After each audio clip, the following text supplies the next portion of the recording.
Okay, another secret of mine to gluten-free cooking, to make it have that structure that gluten provides, that gluten-free cooking lacks, a banana, because it does things. Also, it adds sweet. And since this is a cake, to help us feel less depressed, it should taste sweet. Also, this banana's gross. It's better though. The grosser your banana, the more sweet it will add. Plus, if it's gross, you're not going to want to put that in, like, you're not going to want to eat it like a banana. So you might as well put it in your cake batter.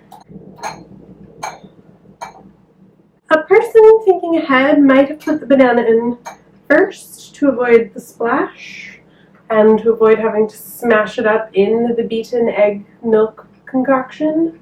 But I wasn't thinking ahead. I was just making cake.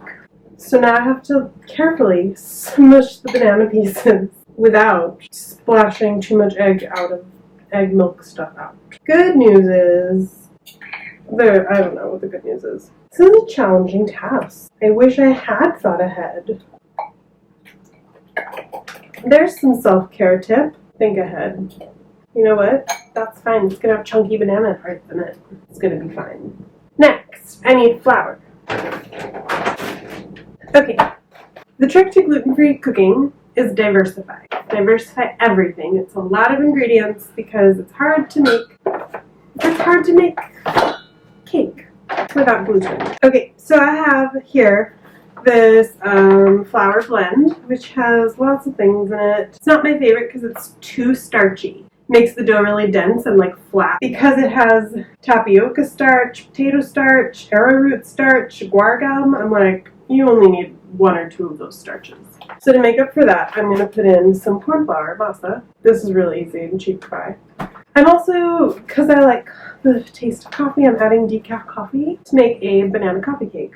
Why not, right? It sounds delicious. I forgot something.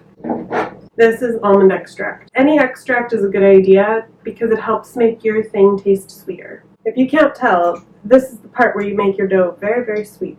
Your batter. We're not making dough. Plus banana almond coffee cake. Yes. Other kinds of flour you could use. Nut flours are really helpful. They're just more expensive. And coconut flour you could use instead of corn flour, but I used them together once and it was bad because they just like soak up all the moisture and then it becomes this dense powdery thing. So that is now like sweet and delicious and whatever. And now I'm going to put in some flour. I'm not big on measuring, so there's some of that. There's some of that. I know that coffee cake doesn't really have coffee in it, but what if it did? It's decaf because caffeine makes me feel weird. Okay, now you need your leavening agents, the part that makes it rise. Think of this as like whatever antidepressant medication you may be using, or other medical substances like supplements or medicinal marijuana. Leavening agent. Oh no, where is it? Oh, there it is. Again, it's gluten-free cooking, so diversify. The cool thing about eggs too is that eggs are a leavening agent, so they'll help give it that fluff. But eggs also, if you've ever scrambled them, you know that they have structure. So they're a helpful leavening agent, but this will like provide that bubbling up. So I'm adding baking powder and baking soda.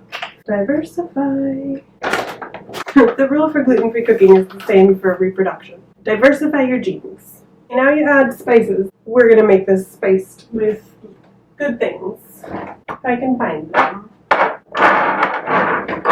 That's all the savory spices. Cinnamon, cardamom. So what I have in my cupboard are cloves that are ground, and ground cardamom and ground cinnamon. Cinnamon is the one to use the heaviest. 1, it helps your body absorb glucose. 2, it's delicious. 3, it brings out the sweet. Always bring out the sweet. Cloves you don't want to add too much of because then it gets this like weird bitter flavor. And cardamom I don't add too much of because when I do, I get a headache. Not sure why, but a little bit is great. Salt, because recipes always call for that and I don't know why. Mix it. The mixing maybe is like your all of your self-care routines put together, maybe. I don't know.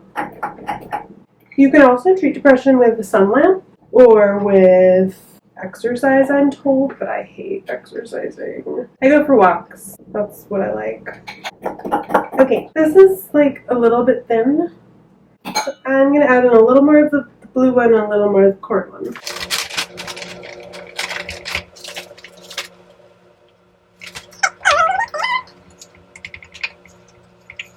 Yeah, this is better. That's what I was looking for. Good job. It's helpful if you encourage your cake while you bake, while you stir it. That part is like the part where you have to believe in yourself. This is what I'm telling myself. You have to believe in yourself because when you're depressed, it's really hard to remember that you are a capable human being and that you matter. But you do. You totally do, even though your feelings tell you to the contrary. Just keep believing in yourself, even though it's not natural right now and it feels weird. Keep doing it anyways. And make more room for yourself. Ooh.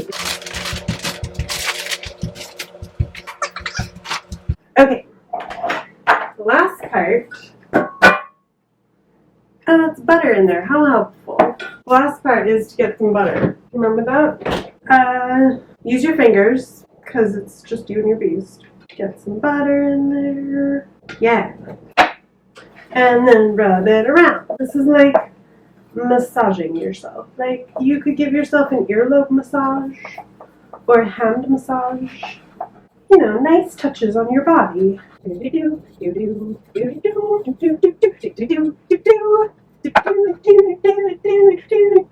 Greased. Combined. Now you put them together. Not quite combined. Okay, that's better. Go, little cake batters, go. Doesn't that look pretty? Hope you can see it.